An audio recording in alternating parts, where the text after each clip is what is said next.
नमस्ते, जय श्री कृष्ण।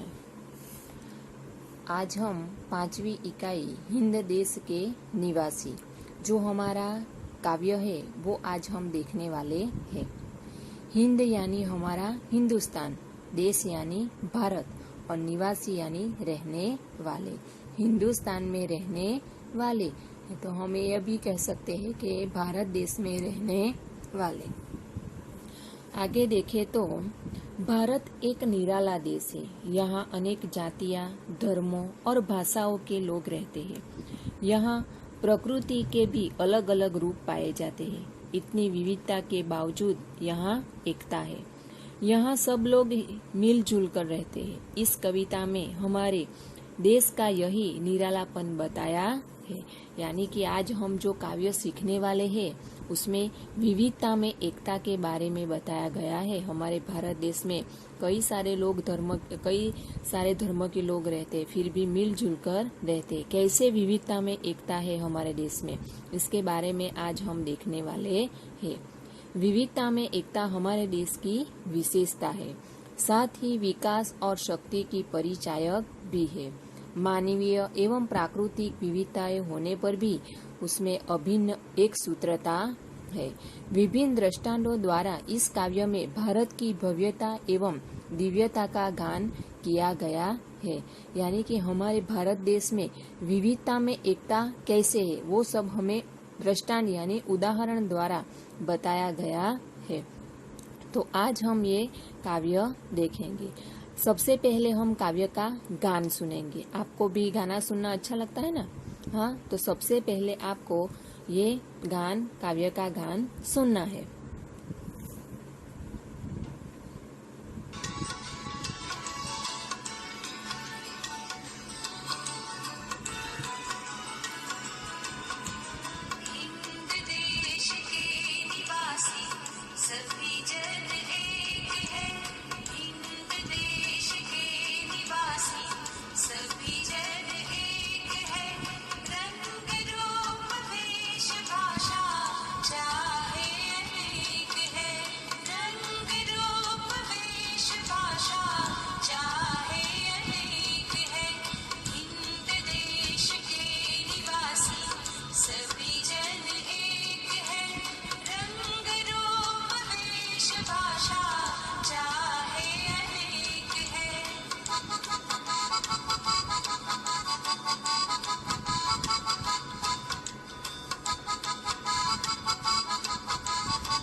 आपको काव्य का गान कैसा लगा?